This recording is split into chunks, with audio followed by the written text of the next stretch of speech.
It's just about time to get started. I want to thank everybody for showing up tonight here at the University of Hawaii, Maui College. Tonight we have a guest speaker. A lot of people here know him, Dr. James Armstrong. And go ahead, give him some applause. Dr. Armstrong,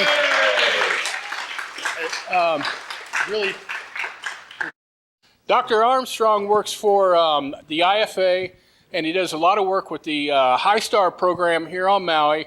And I'm going to let him take over now, and hopefully you guys enjoy it. I've seen this presentation for my class that he gave.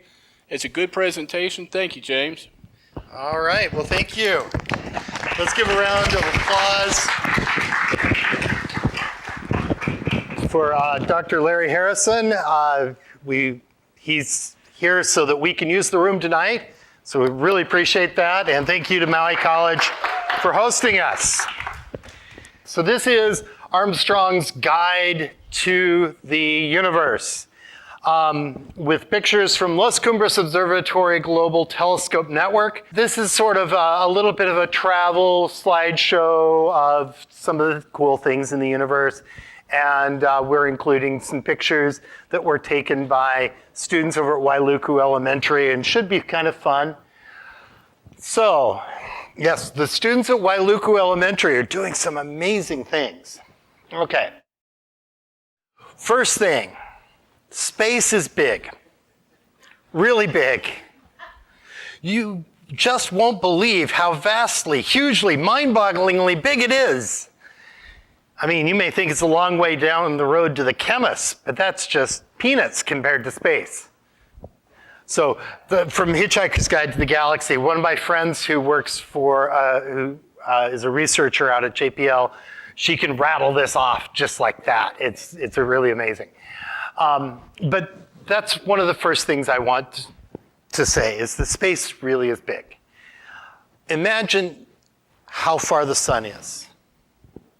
The sun's a very long way away. Now, when you go out tonight, if you can see some stars, look at one of those stars, realize that's something like the sun, and think to yourself, how much farther away would the sun have to be for it to be that tiny little dot of light? Okay?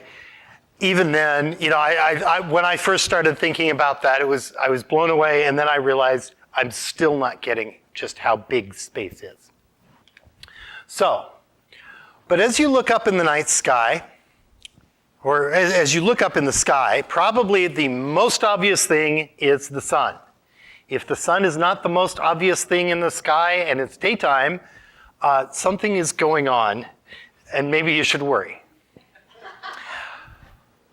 There's something wrong with this picture of the sun. This actually comes from NASA, the SOHO mission, but there's something wrong with it. Does anyone know what that is? The dot in the middle of it, those are little pores. They're like not quite big enough to be called sunspots. But good call. Yes, and you were thinking the same thing. Yes. No, I'm not reading your mind. Stop thinking that. There we go. Okay, yes, the color is wrong. This is closer to the color of the sun. This is the actual color of the sun. We're close. And the way I did this, it's a back of the envelope calculation. It's not perfect. But the way I did this is I went to the Stanford Solar Center, got a spectrum of the sun, and that's right here on the right. And then I also went to, got the, how our eyes respond to each color. Now, in our eyes, there are 4 types of cells. There are the rod cells that are kind of like black and white. They detect how much light of any color. And then there are cone cells, and there are sort of 3 flavors of cone cells. There's the red, green, and blue. So the red cone cells detect red light, green detect green, blue detect blue. And this is kind of an approximation of how we perceive color, but it's a useful model. And so combining these two, I came up with this for the color of the sun. And because screens sometimes distort color a little bit, this is white, and that's the color of the sun. Okay? Now, that probably is a little bit off, but it's a good starting point. And here we go. How many of you, did somebody bring their imagination? Did anyone bring their imagination? Okay, Cindy, yes. All right, turn on your bright red flashlight, okay? And shine it at this piece of paper. Okay, so we're pretending we all, in our imagination, see the bright red light shining on this piece of paper, right? Okay, what color does this piece of paper look? It looks red. But what color is it really? White. Okay, good. Now, can you switch that to green? Okay, there we go. It's switched to green. Good, good. I'm glad you brought the versatile one. What color does it look with green light shining on it? Green. And if we shine blue light on it? Blue. What if I take this piece of paper outside and put it in the sunlight? What color would it look? White. So when it's got sunlight on it, it looks white. What color is sunlight? White. So what color is the sun? White. Yes. A lot of people do not realize that the sun really is white. And at sunset, when I explain this, I'm often asked the question, well, at sunset, I looked at the sun and it really looked red. That's because the atmosphere is filtering out a lot of the blue light and some of the green light. And so the disclaimer is that sometimes the colors for astronomical images are enhanced. The Hubble Space Telescope is a good example. They use a lot of false colors and enhanced colors. There's nothing wrong with doing that, but we should be open and honest about what we're doing. It's fair to do that, and it's actually a good thing to do that so that we can see better detail, but we should be honest about it. And so my disclosure is that the colors on some of these images are enhanced, and plus color perception is pretty complex. So back to the sun. This is a diagram of the sun from NASA. And in the center is the core. On top of that, there is the radiative zone where the energy is transported by radiation. You have the convection zone on top of that, and then the solar surface. Then you go into the atmosphere, the photosphere, the chromosphere. The sun is a star. And energy in stars is generated by fusion. So in the case of the sun, we're fusing hydrogen into helium. We take 4 hydrogen atoms, squish them together, and they stick together and become one helium atom. If you were to weigh those 4 hydrogen atoms and the 1 helium atom, the hydrogen atom would weigh more. So we've lost mass. And that's where Einstein's E equals mc squared comes in, and the mass has been converted into energy. All right? So the sun is a main sequence star. It's fusing hydrogen into helium. You can fuse heavier elements in older stars. The sun is a middle-sized star. Stars range in mass from about 8% of the mass of the sun up to 100, 200, 300. The upper bound is still being worked out. But I always wonder if that really is a middle-sized star. I'm not sure how they weight that. But okay. And the sun is about 4.6 billion years old. It'll live to be about 10 billion years, but, so that means we've got 5.4 billion years before the sun dies, right? Make your travel plans early, because that last 10 years, 10 billion, or that last billion years, the sun's going to be fusing helium into carbon, and it's going to be a lot bigger. Plus, it's going through a red giant phase. So make your travel plans early. If don't be left behind. All right. The sun is made of 73% hydrogen, 25% helium approximately, and heavier elements. Everything other than hydrogen and helium, astronomers call metals. And it's not just because we want to mess with a chemist's mind, though that's fun. The reason is the universe started out as 75% hydrogen, 25% helium, trace amounts of lithium. All the other elements have been formed in the stars. So carbon, oxygen, all have been in stars. And so that's why there was a theme a number of years ago, a number of decades ago, that we are star stuff. The sun's about 108 times the diameter of the Earth, and so over 1 million Earths would fit inside. Okay? Actually, there we go. And so I don't know if anyone noticed the pale blue dot, call out to Carl Sagan. Pale blue dot down there, that's roughly the size of the Earth compared to the sun. It's very small. And it's 214 times the diameter of the sun to the Earth. So this is my, yes, the space is really big. Stuff is small. The next thing that you're going to notice looking up at the sky, the next brightest thing is the moon. The moon is, a moon is defined as a natural satellite of a planet. And our moon is made of silica, which is quartz, alumina, lime, fairly typical things that we would find on the surface of the Earth. In fact, the moon is so similar in composition to that of the Earth that we think it was made from the same stuff. I mean, we're talking isotopic abundances are the same. So there are different types of silicon.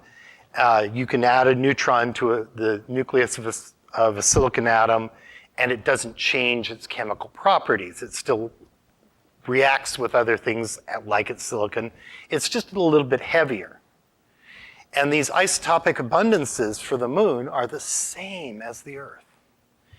What we think happened is that something roughly the size of Mars hit the Earth and splashed up a bunch of material that ended up in orbit around the Earth, and that condensed down into the moon and became the moon. Okay, this is the next experiment you can do. It'll take you 28 days for this experiment, so you'll have to be a little bit more patient. The same side of the moon always faces the Earth. So as the moon goes around the Earth, it rotates at the same rate so that the same side is always facing it. So if you're the Earth right over here, the moon as it orbits always faces the same direction towards us. It's like the moon doesn't trust us or something, right? Okay. And the phases of the moon, don't blame it, the phases of the moon are caused by the relative positions of the moon, the Earth, and the sun. When the moon is on the same side of the Earth as the sun, we see the nighttime side of the moon. So it looks dark. That's a new moon. When the moon is on the opposite side of the Earth from the sun, now we're seeing the lit up side, the day side of the moon, and that's a full moon. And then as it goes around various other positions, you get, the various phases. Does that make sense? Yes. Okay, good. The moon's actually quite dark. This is one of the things that I think a lot of people find surprising is that the moon is very dark. Only about 13% of the light is scattered back by the surface of the moon. The rest is absorbed. So this is an actual photo of an astronaut walking on the moon, and you can see that the surface is actually quite dark compared to the white suit. And they say that the surface of the moon is comparable to weathered asphalt. So when you go out in the parking lot and you look down, that's about how bright the moon is. It's just when we see it, it's compared to the darkness of space with no light coming back. And so it looks very bright. These are grains of sand from the moon, again to show the color. These are from Dr. Gary Greenberg, who's a scientist here on Maui. I think most of you know who Gary is, right? Yes, yeah, he gave a great presentation here a few months ago. The next thing we would probably want to talk about is planets. So planets are stars that wander. They tend to be very bright. Well, some of them tend to be very bright, but they move around in the sky. So let's start off by giving the definition of a planet so that we don't have to get into the argument about Pluto. So a planet is an object that is in orbit around the sun. It has sufficient mass to assume hydrostatic equilibrium. In other words, that's a fancy way of saying it's round. And it's cleared the orbital neighborhood. Not perfectly, but pretty much. And that's where the line is drawn to kind of cut Pluto out of being a planet. Pluto shares an orbit with a lot of objects that are called the Kuiper Belt. We'll talk about that in a moment. So planets are stars that wander. This is a simulation that I made using the program Stellarium. And it just shows how Mars moves relative to the background stars. Okay. Venus is the next brightest thing after the moon. And Venus is a rocky planet. It is the planet that is most similar to the Earth. And by most similar, I mean the size of it, the mass of it is very close to the Earth. And the composition, the rock, is fairly similar. It has a very, very thick atmosphere. And that results in it being the hottest planet. So it's a runaway greenhouse effect. The visible light from the sun can make it through the atmosphere down to the surface. It heats up the surface, which then radiates infrared light, but that infrared light is blocked by the atmosphere. This is part of what we're kind of worried about happening on Earth. We don't want to get the greenhouse effect going too strong. And so, but the atmosphere basically acts like a really thick blanket keeping Venus warm. In fact, warmer than even Mercury. Mercury is closer to the sun, but the surface of Venus is hotter. All right, and Venus also goes through phases. I was showing that on an animation of that on the last slide. The reason it goes through phases is when it's on the opposite side of the sun from us. We see the daytime side of Venus. When it's on the same side of the sun as us, we see mostly the night side of Venus. Interior planets that are closer to the sun than the Earth, will go through phases. But planets that are farther out don't go through phases. You only get a small amount of phase variation. The next planet that we're going to stop at is Jupiter. Jupiter is the largest planet in the solar system. It's 317 times the mass of the Earth and between 10 and 11 times the diameter of the Earth. So from the poles, measured across the poles, it's 10 times the diameter of the Earth. Around the equator, it's 11 times. And the reason is that Jupiter spins. And so if I spin around and just let my arms go limp, they kind of bulge out. And that's the same thing that's happening with Jupiter, is it's spinning around, and so the equator kind of bulges out. Jupiter is made of hydrogen compounds, helium, and a rocky core. And for some reason, whenever I think of this, I think of biting into Jupiter, and that crunchy core is maybe like nougat from a candy bar. I don't know why I do think that, but I do. Here's the Earth in comparison to Jupiter. One of the Jupiter is considered to be a failed star. I don't quite know why they consider it a failed star. It would need 80 times more mass in order to become a star.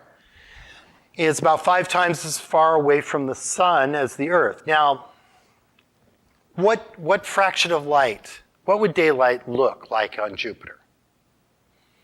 Okay, we're 5 times as far away.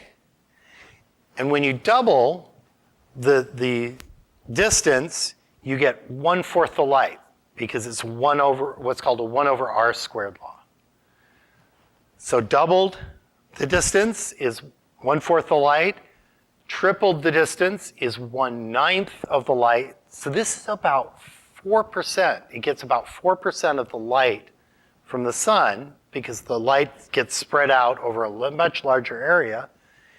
And so daytime on Jupiter wouldn't be very bright. One of the important things about Jupiter are these Galilean moons. The Galilean moons. These were 4 moons that were discovered by Galileo when he first turned a telescope towards the sky. He started watching these moons and realized that they orbited Jupiter. At the time, everyone was saying that everything orbited the Earth, or at least the church was telling everyone that. And Galileo said, no, go ahead and look for yourselves, and you can see for yourselves that these moons are orbiting Jupiter. And so that was his first evidence that no, the Earth, his first really, really strong evidence that no, not everything orbited the Earth. Side note, this image was taken by the Maui Astronomy Club, and it shows that Jupiter is the loudest planet in the universe. Did anyone know that? It's the loudest. Yes, because this image was taken in November of 2011, so 11/11. The right ascension was 11 hours, 11 minutes, and 11 seconds. The declination was 11 degrees and 11 arc minutes. So 11, it's the loudest. Okay. Yes. So this is the red spot right here. The perfect timing. Thank you for that question. That was wonderful. Here's the red spot right here. The great spot of Jupiter, this is one of the most spectacular things about Jupiter, is this is a huge hurricane. It's the largest hurricane in the solar system. It's known to have lasted for 109 years, or more, 190 years, thank you for the correction, and perhaps 409 years. So Francis Bacon reported seeing the red spot 490 years ago, and then Cassini also reported it 408 years ago. So this is a storm that may have been around for over 400 years. Who knows how long? The next spot we're going to talk about is Saturn. What does everyone love about Saturn? The rings, of course. The mass of Saturn is about 95 times the mass of the Earth. It's about 8 to 9 times the diameter of the Earth. It has half the volume and 1/3 of the mass of Jupiter. So I guess in a bathtub full of Jupiter, Saturn would float. It's made of hydrogen compounds, helium, and a rocky core. So again, I think about biting into Saturn, the crunchy core. It's about 10 times as far from the sun as the Earth, so 1% of light. Gets 1% as much light for the same area as the Earth. The rings are really interesting. This was one of the challenges of science. It was sort of an X Prize of the day to explain these rings. Because people saw them, and when we take kids and put them on telescopes, and Rob, you're the one that first said this, and then I started seeing kids do this. When kids look through a telescope at Saturn for the first time, they look in the eyepiece, and then they duck around in front to see what we stuck in front of the telescope. Yeah, Rob's nodding his head, so okay. Not just kids, that's true. Not just kids. Because it really is quite unusual. It's quite remarkable. And so this was like an X Prize to explain the rings of Saturn. And what the rings of Saturn are is they're water ice, mostly flecks of ice.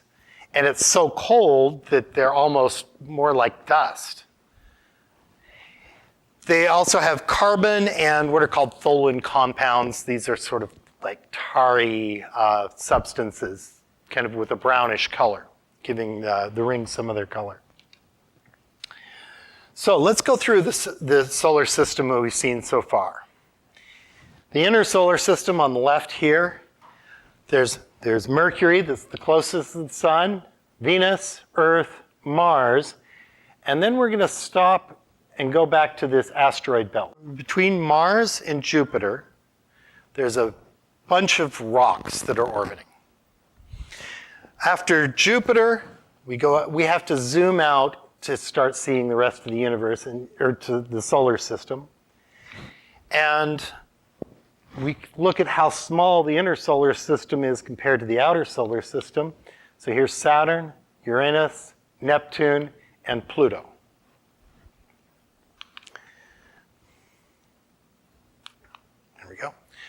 So asteroids, that asteroid belt. Asteroids are what's left over from building the planets. It's all the rock that hasn't yet hit a planet and become part of it. These are actual telescope images taken by the Phelps Telescope North here on Maui. I don't remember which asteroid that is, but asteroids are mostly made of rock, so silicates.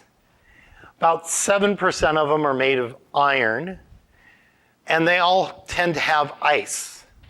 By ices, I mean ammonia, carbon dioxide, water ice, some kind of combination of those.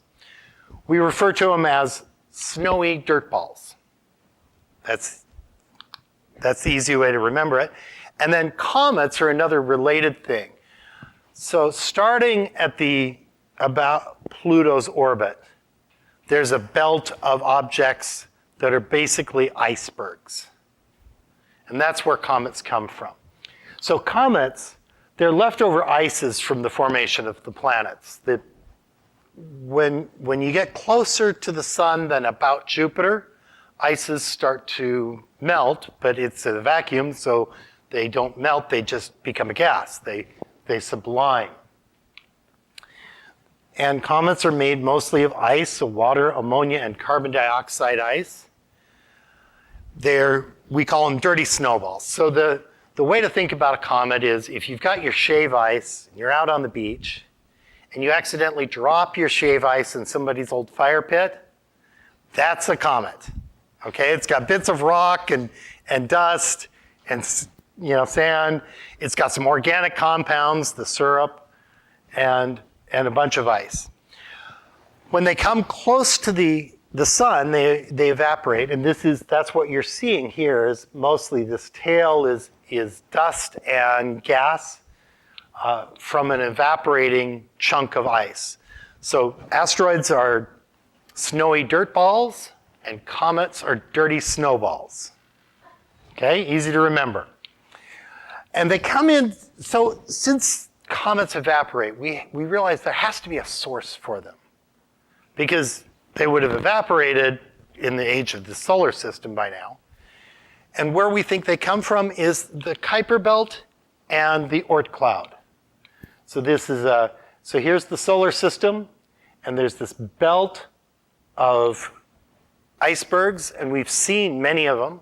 This is part of the reason that Pluto was demoted from being a planet, is we realized that we might have a situation where we can go with 80 planets or 8, but 9 is not going to work. Okay?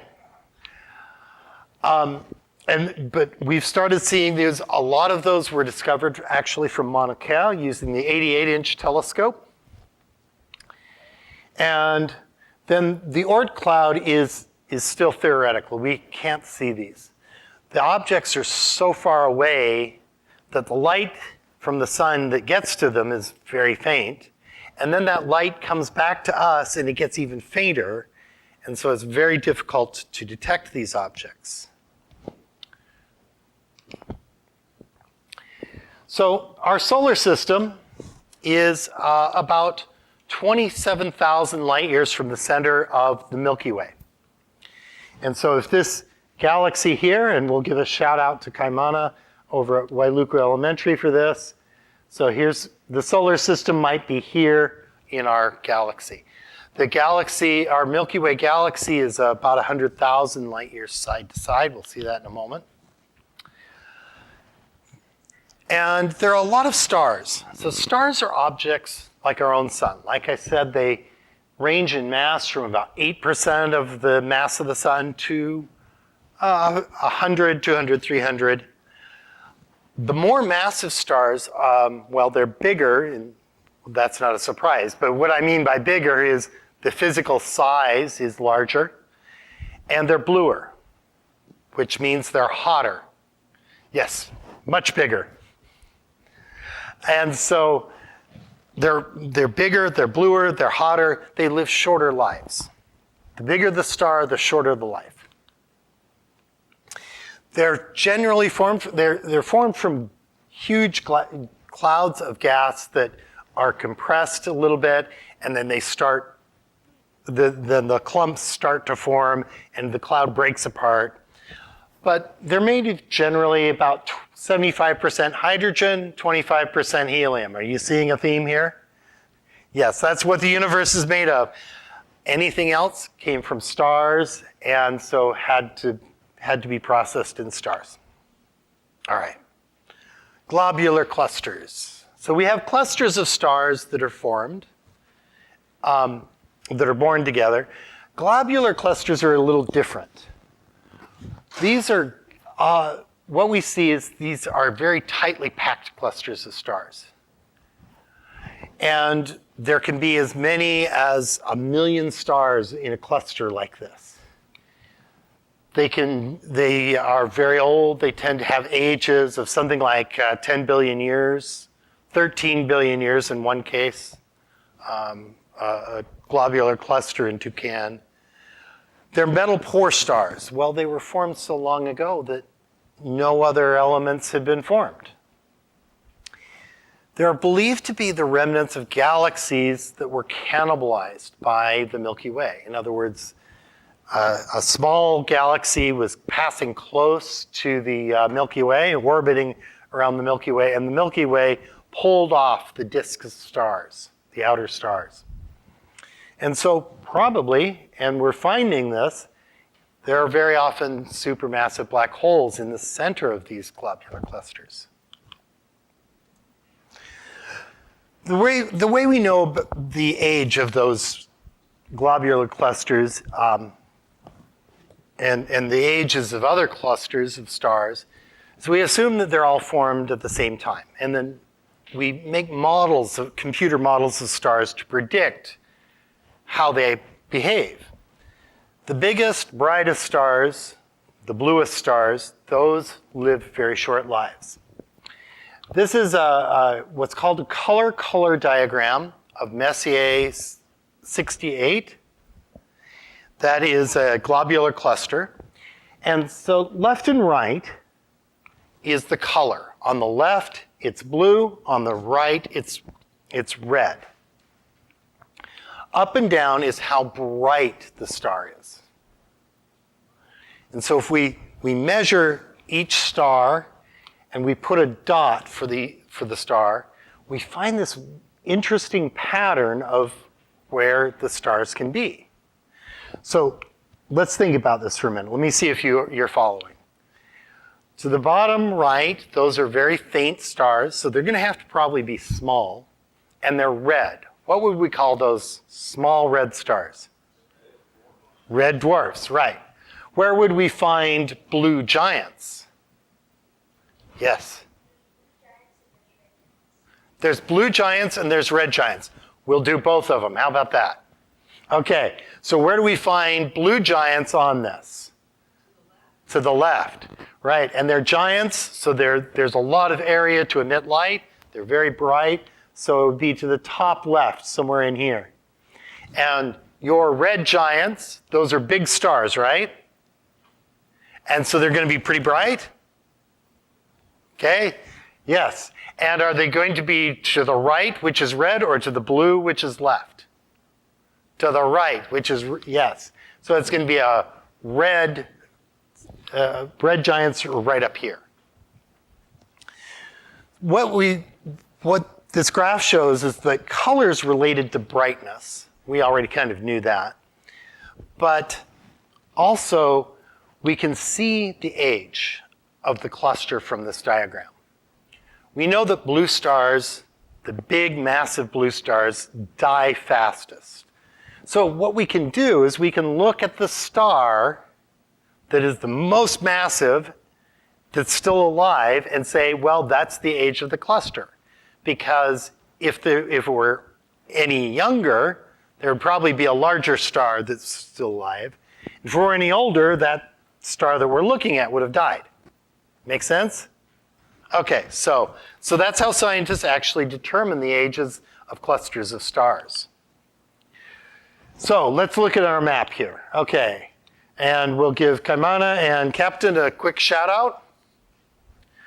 And so if this is the Milky Way, our open clusters, those kind of are generally in the disk of the Milky Way. They tend to show up in particular in the arms, and also those giant clouds of gas. We find stars just about everywhere, but there's more, there are higher concentrations in the arms and the center.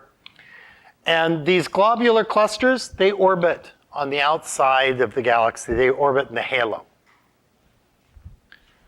All right. Now, stars tend to have planets. We're not the only solar system out there or star system out there with planets. Most stars, we think, in fact, astronomers pretty much say that all stars have planets. And so just like our sun, other stars have planets. The way we see this, the way we know about most of the exoplanets we know about is by transits. So I have a little animation. This is a picture of the sun, and I put a little black spot moving across to show a simulation of what we're seeing. And so this is planet Puka, right? Okay. As the planet passes in front of the star, it blocks some of the light. And so if we measure the brightness of a star very carefully over time, we can see the shadow of this planet when it passes in front of the star, right? Okay. And so this is exactly that graph. This is from WASP-2b. It was taken by Las Cumbres Observatory, the Phelps Telescope North here on Haleakala. And up and down is brightness, left and right is time in hours. So this star starts off fairly bright, and then it dips down and gets a little bit fainter, and then comes back up again. And this repeats regularly. We see it happening again and again and again, so we know that it's orbiting. That's how we know about most of the planets that are orbiting other stars. And one of the great star systems that you might want to visit, since this is a travel guide, right, is the TRAPPIST system. It has 7 known planets. 3 of them are in the habitable zone. And by the habitable zone, I mean the right distance from the star to be warm enough for life, but not too warm. So it's the Goldilocks zone. So, NASA had to, apparently NASA is investing in a hotel on TRAPPIST-1E. They put out this wonderful travel guide poster, and apparently you can planet hop, go from planet to planet there. All right. So what happens to stars? I said that large stars tend to die very fast, right? So large stars, and by large stars I mean larger than about 7 times the mass of the sun, will explode. Well, they run out of fuel, so the stars fuse hydrogen into helium. Then you have to fuse helium into carbon. From carbon you can go to nitrogen, oxygen, and heavier until you get up to iron and nickel. At iron, to make a heavier element, you actually need to put more energy in.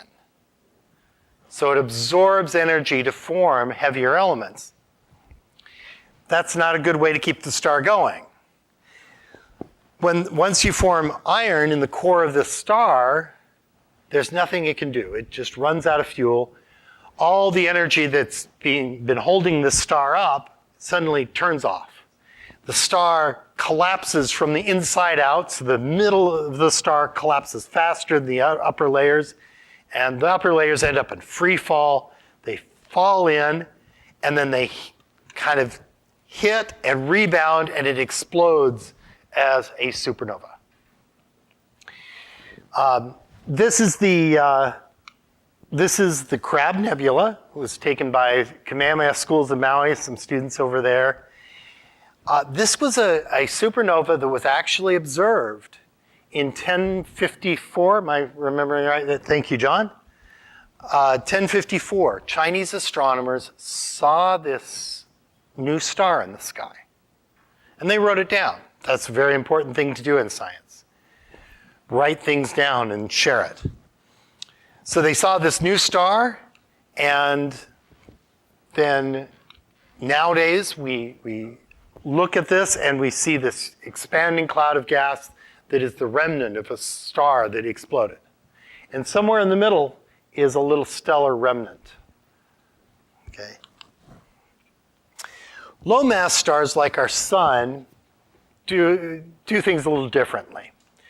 When they change, before the helium starts fusing in the core of the star will swell up and become a red giant. So there's your red giants again.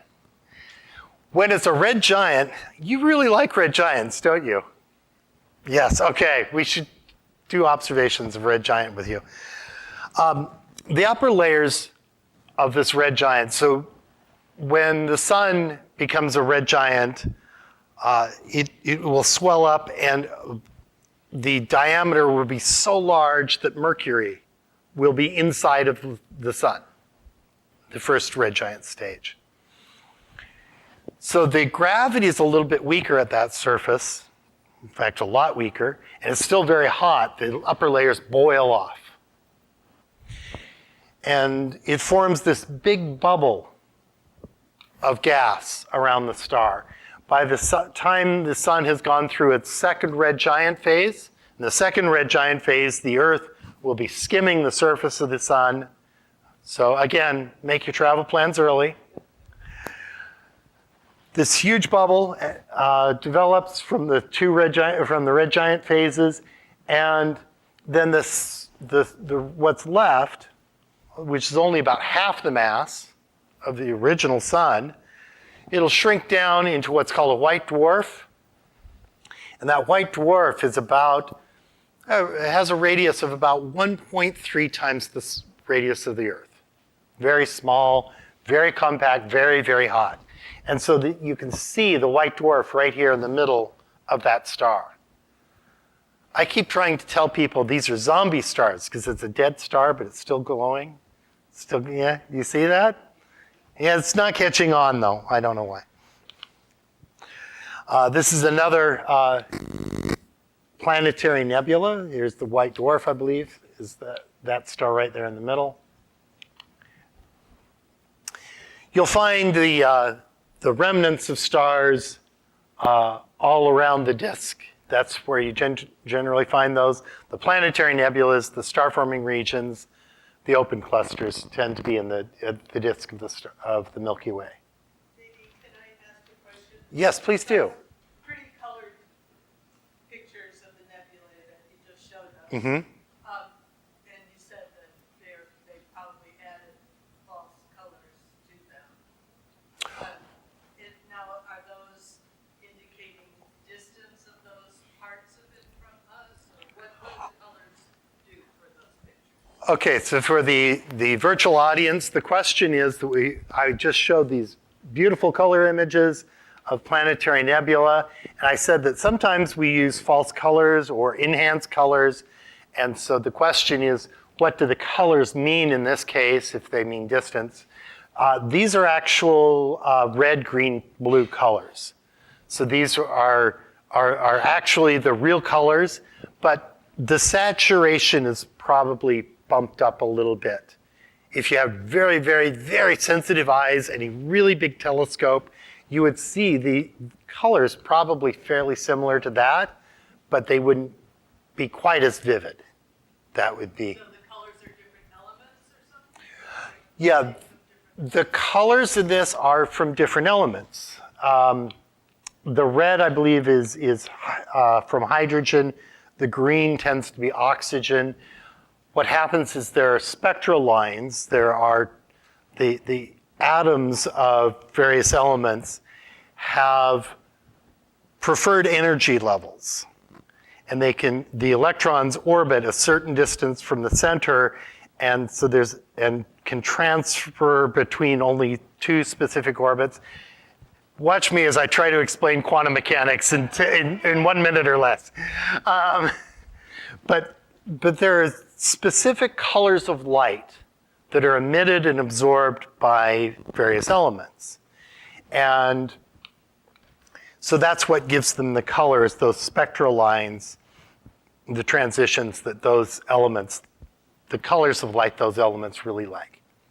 So that's and yes, you can tell the composition of the gas from those spectral lines. In fact, that's how we know what the sun is made of, what other stars are made of, is we see these spectral lines. So if I have a powerful enough telescope, I can just aim it over at that part of the sky, I would actually see those colors, maybe not quite as bright. If you had a powerful enough telescope, John Hughes in the back, who's a very talented astronomer, he's sitting there shaking his head. You would see some colors. They would be much fainter, and so as you put it, so washed out. The reason it's so washed out is that the light is very faint. If you look through a very large telescope, like a 2-meter class telescope, so 2 meters in diameter, you start to see a little bit of color on this. And you actually do see some color. But they're very faint, they're very washed out, partly because they're faint, but partly because they're just not as vivid as this. So, yes. Part of it is the human eye is not really good at seeing faint light. So what you're seeing here is really an artifact of photography catching enough light long enough so that you can see it. And we humans just don't have very good eyes. Yes, yes, that's very well put. What we're seeing here, so our eyes are not very good at detecting faint color and faint light. And so this is sort of this is an artifact of the camera being able to take a picture for a long time and collect a lot of light. Is that fair? Yes. Yeah, well, In this case, this was about 2-3 minutes per band, okay? But that's a 2-meter telescope. But yes, you're right. Yes. You have a big enough telescope, you don't need hours. But yes, typically with a smaller telescope, a fairly reasonable sized amateur telescope, you're right, it's going to be hours. I will disagree with you that the eyes are not very good. The human eyes are actually is really impressive. Well, we can argue about that later.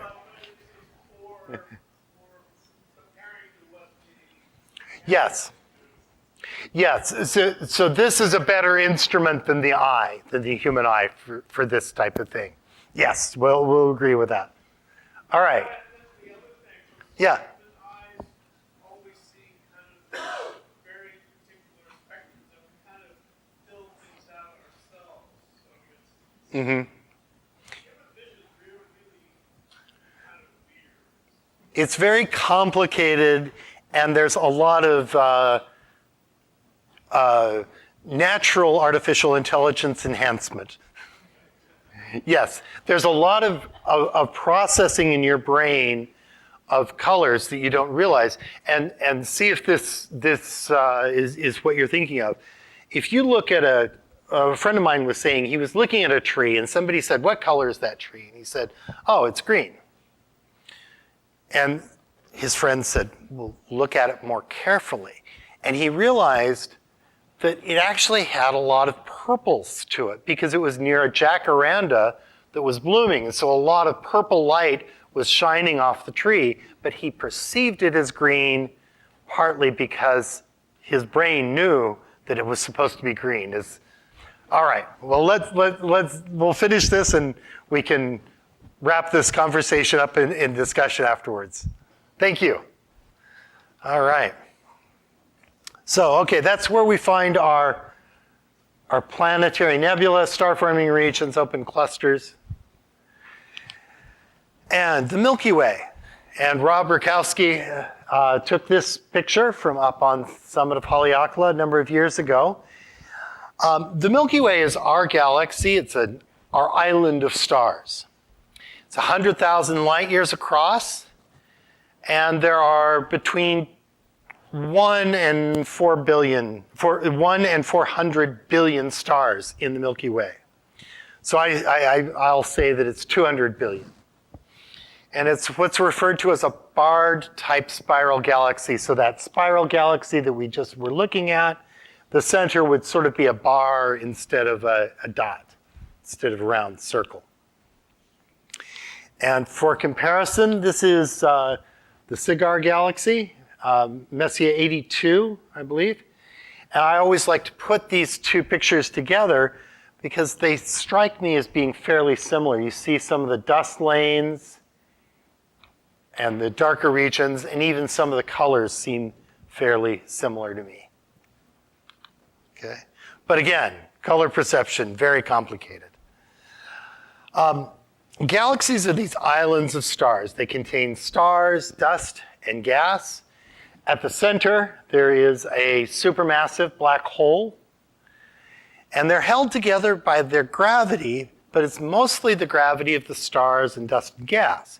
The supermassive black hole may be the mass of billions of times of the sun, but there's so much more mass in other things that's the most of the gravity. And I'm going to use this for to say that the galaxies are islands of stars, because this is sort of like the Maui of galaxies. There's kind of two galaxies here together. So this is maybe the Haleakala of this galaxy, and those are the West Mauis. Okay, so the way we know that they are that these are islands of stars, when first looking at these objects, when first looking at galaxies, people didn't know how far away they were. And they observed, until somebody observed variable stars. So they observed Cepheids. And Cepheids, based on how fast they get brighter and darker, you can tell how bright they are in total. By measuring how bright they are and how bright they appear, we can measure the distance. And so that's what was done is astronomers measured the distance to nearby galaxies using Cepheids and said, these are objects that are very, very far away. And then, so they must be collections of stars and dust and gas like our own neighborhood. And oh, we're in our own island of stars as well. You can see edges to this island of stars. And obviously there's going to be an edge to the closer and farther away. We see that there are edges all around. And islands of stars. The nearest major galaxy is the Andromeda galaxy. It's about 2.5 million light years away, so it would take light 2.5 million years to get here from this galaxy. There's an estimated 1 trillion stars in this galaxy. And it is, because of gravity, the Milky Way and Andromeda will be colliding in about 4.5 billion years.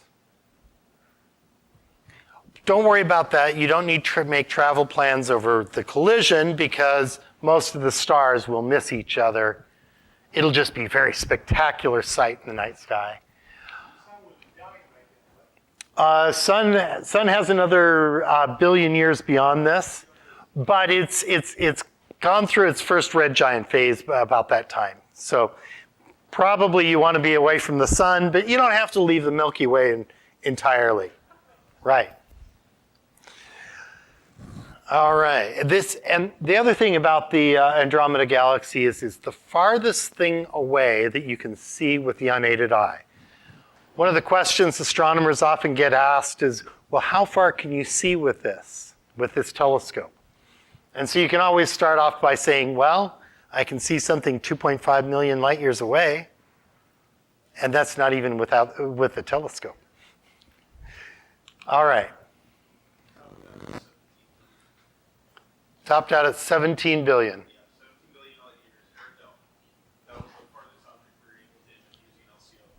Okay. All right. So galaxies tend to group together. So galaxies have gravity. They pull on each other. Gravity is this attraction between every bit of mass and every other bit of mass. So the Earth is made of a whole bunch of bits of matter, and each little bit of matter pulls on me a little bit. And add up all those pulls, and it holds me to the ground. Gravities are the galaxies have mass. Their gravity holds them together, and so you have these groups of galaxies. And the Milky Way belongs to what we call the local group. Boy, somebody's creativity was really off the charts for that name, but it's a good name. It's a good name. I won't say it's bad. This picture was taken using the Phelps Telescope North by students at Baldwin High School. So then you can have even bigger groups. You can have superclusters of galaxies. The local group is part of the Virgo supercluster, and the Virgo supercluster is part of the Laniakea supercluster. This is the largest thing that we know of, the Laniakea supercluster of galaxies. All of these galaxies are gravitationally kind of held together, very tenuously, but they're held together. So the universe, let's talk briefly about the universe, and then we'll go into some questions and answers. The universe is expanding. The farther away something is, the faster it's moving away from us. This is what's known as Hubble's law. If something is twice as far from us, it moves away twice as fast. So that's what I'm trying to depict here. This nearby galaxy, it moves away this fast. This further galaxy moves away faster. Further galaxy moves even faster. And so at a later time, this is what the universe would look like. But now, let's imagine what happens if we could turn back time.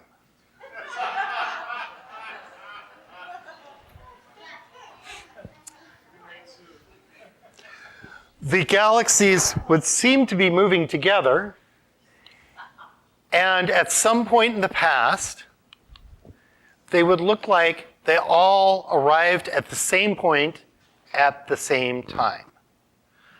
Something that's twice as far away from us is moving twice as fast. So if we're going backwards in time, it's got twice as far to move, and it moves twice as fast, it'll get there at the same time as everything else. This is the origin of the idea of the Big Bang, and this is where we started from. So, the universe is all existing matter and space. Considered as a whole, the cosmos. We'll put aside the fact that there's the thought that there may be parallel universes, other universes, because they would have matter and space, but wouldn't be part of the universe. So anyway, the universe is about 13.7 billion years old. It's made of 75% hydrogen, 25% helium, keeping with our theme. So the story so far, in the beginning, the universe was created. This has made a lot of people very angry and has been widely regarded as a bad move. Again, I've got to go back to Douglas Adams. Those are some of my favorite books. So this is a simulation of what the entire universe would look like. And what we see with the universe is we see clusters of galaxies with threads of these galaxies in between them. And then large voids, almost like a bubble structure, or this is often referred to as the cosmic web. And that is the universe. Thank you.